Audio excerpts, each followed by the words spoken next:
이혼 상담사 엄마와 이혼 전문 변호사 아들이 함께하는 모자 상담의 윤수입니다. 요즘엔 결혼의 형태가 많이 달라졌어요. 이제 결혼식을 올리고도 혼인신고를 미루는 경우도 있고, 한번 이혼하셨던 분이 재혼하시면서 이제 어느 정도 살아보고 혼인신고를 하려고 차일피일 미루는 경우도 있고, 또 이런저런 사정상 혼인신고도 안 하고 또 결혼식도 안 하고 함께 사는 경우도 있습니다. 근데 요즘에 어느 정도 살아보고 결혼을 하는 게 좋다고들 말씀들 하시는데, 동거하고 사실혼은 완전히 다릅니다. 동거는 남녀가 좋아서 만나서 그냥 사는 거예요. 근데 사실혼은 혼인신고만 안 되어 있을 뿐이지 형태는 법률혼의 부부가 사는 것과 마찬가지입니다. 그래서 부부처럼 살았기 때문에 헤어질 때도 어느 정도는 법률혼에 준하는 보호를 받을 수가 있습니다. 사실혼 관계를 파탄내고 싶을 때 가장 많이 쓰는 말이 사실혼이 아니라 우리는 동거였다, 이렇게 우기는 경우가 많습니다. 사실혼 배우자 한쪽이 분명한 잘못을 했을 경우에, 예를 들어서 외도를 했거나 폭행을 하거나 도박을 했다, 이럴 경우에 그건 사실혼이지만 위자료 청구 소송이 가능하니까 그것을 피하기 위해서 동거였다고 우기는 사람들도 많이 있습니다. 법률혼에 준하는 그런 보호를 받으려면 사실혼이 파탄날 때 어떤 게 필요한지 안재영 이혼 전문 변호사님을 모시고 알아보도록 하겠습니다. 변호사님 안녕하세요. 네, 안녕하세요. 오늘은 사실혼 관계에 대해서, 네. 그리고 또 사실혼 관계가 파탄났을 경우에 대해서 알아보고 싶거든요. 네. 사실혼으로 인정받으려면 무엇이 필요한지 궁금합니다. 일단 사실혼을 되게 어렵게 생각하시는 경우가 많은데, 보통의 법률혼을 하게 되면 이제 부부로서 여러 가지 사회생활을 하게 되잖아요. 예. 거기서 혼인신고만 안 돼 있는 게 사실혼이라고 생각을 하시면 돼요. 사실혼은 사실 법률적 개념이라기보다는 상식선에서 접근을 하시면 됩니다.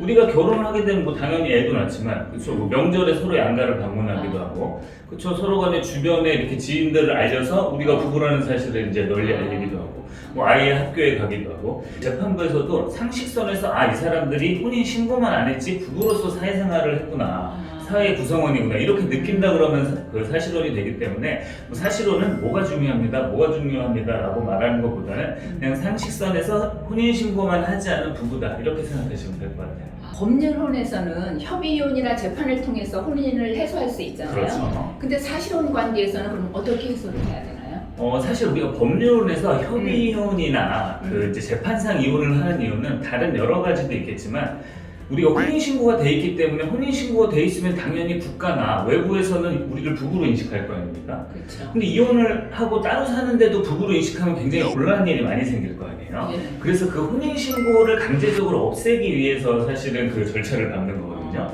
그래서 사실혼의 경우에는 그냥 둘이서 찢어져서 살게 되면은 이 사람들은 혼인신고가 안 돼 있잖아요. 예. 그래서 사실 재판상 이혼이나 협의이혼 절차가 필요가 없는 겁니다. 그래서 실제로도 법적으로도 사실혼은 둘이 살다가 한 명이 나 더 이상 못 살겠다라고 네. 통보를 해버리면 그냥 그 상태에서 관계가 끝나는 거지, 추후의 절차를 밟을 필요가 없는 거예요. 변호사님 말씀대로라면 네. 법률혼에서는 네. 유책 배우자의 이혼 청구가 받아들여지지 않는데, 네. 사실혼에서는 외도를 한 배우자가 그냥 헤어지자, 네. 그럼 그걸로 그냥 끝이에요? 네, 요게 이제 법률혼과 사실혼의 굉장히 큰 차이인데, 말씀해주신 대로 우리나라 법률혼은 잘못한 사람이 법률혼을 파기하겠다고 하면 인정을 안 해주잖아요. 예. 근데 사실혼은 잘못을 한 사람이든 잘못을 하지 않은 사람이든 내가 결혼 생활을 끝내고자 마음을 먹으면 그 상태에서 끝납니다. 다만 여기서 잘못한 사람에 대해서는 이제 위자료 같은 손해배상 청구를 할 수가 있는 거죠. 그리고 둘 사이에 쌓아온 재산이 있다고 하면 재산분할 청구도 할 수 있는 거고요. 그래서 이렇게 혼인 신고로 인해서 이제 종료를 할 수 있는 권한의 차이가 이제 나뉘는 것뿐이지, 다른 것은 법률혼이랑 똑같습니다. 그래서 결국에는 그 잘못한 사람은 잘못하지 않은 사람을 상대로는 당연히 이제 손해배상 청구를 못 하게 되고, 잘못한 사람은 손해배상을 해줘야 되는 거죠.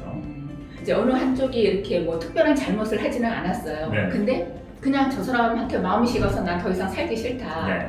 그래서 마음이 식어서 헤어지자고 할게. 그럴 때도 위자료 청구소송을 할 수 있나요? 근데 이거는 조금 애매한 문제일 수는 있는데, 기본적으로 우리나라 법률은 혼인을 하게 되잖아요. 네. 그럼 부부간에 성실 의무라는 걸 부여해요. 그래서 성실하게 혼인 생활을 이어가야 되기 때문에, 네. 나 혼자 마음이 식었다고 혼인 생활을 안 하겠다라고 하는 건 사실 이 성실 의무 위반이 되는 겁니다.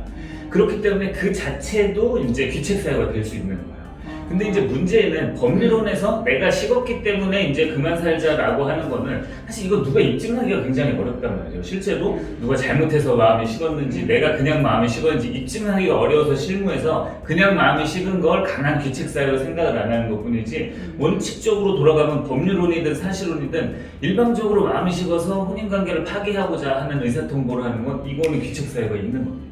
유책 배우자한테 네. 당신이 잘못했으니까 나는 사실혼 관계를 끝내고 싶다 네. 하는데 계속 힘들게 해요. 네. 그럼 그럴 때는 어떤 절차가 있을까요? 근데 이 역시도 이제 법률론도 마찬가지고 사실론도 마찬가지인데 만약에 법률론에서 뭐 이혼 소송을 통해서 관계가 정리가 됐는데 예. 한 사람이 미련을 못 버리고 계속 연락하는 상황이 실제로 있거든요. 예. 사실론도 마찬가지죠. 예. 이런 경우는 사실 우리가 흔히 말하는 폭행이나 협박이나 주거침입 같은 형사적인 형사 법률에 저촉되지 않는 이상은 뚜렷한 방법은 없습니다.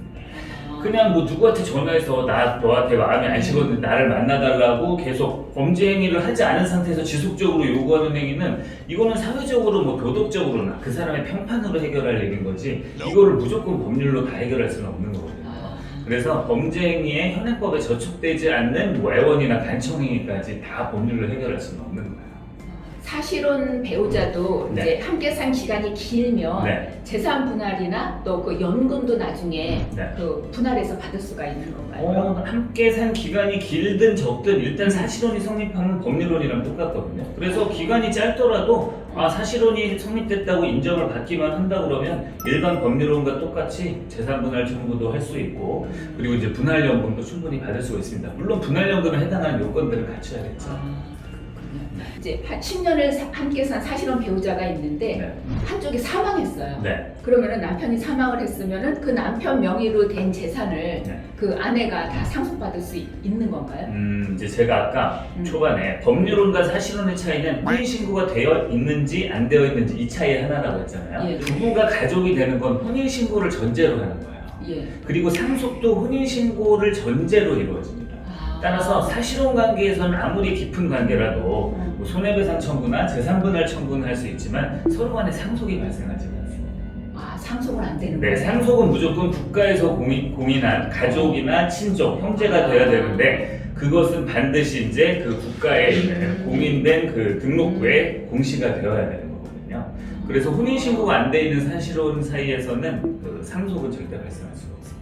그래서 실무에서 보면 보통 이제 뭐 자식들이 있는 상태에서 나이든 노부모가 자식들한테 나 좋아하는 사람이 생겨서 누구랑 이제 결혼을 하겠다 싶으면은 부모를 배려하는 마음에서 그러면 같이 사시고 우리가 어머니로도 모시겠다 하지만 혼인신고는 하지 마셔라 라고 이렇게 해서 사실혼 관계를 일부러 유지하는 경우들도 많이 있습니다. 오늘 사실혼 관계에 대해서 궁금한 것들이 시원하게 해소가 되었습니다. 감사합니다. 네, 감사합니다. 오늘은 사실혼 관계에 대해서 법률론이나 동거가 어떻게 다른지 그리고 또 사실혼 관계가 파탄날 경우에는 어떠한지 그런 거에 대해서 변호사님을 모시고 질문해 보았습니다. 다음에는 또 다른 케이스를 들고 여러분을 찾아뵙도록 하겠습니다. 감사합니다.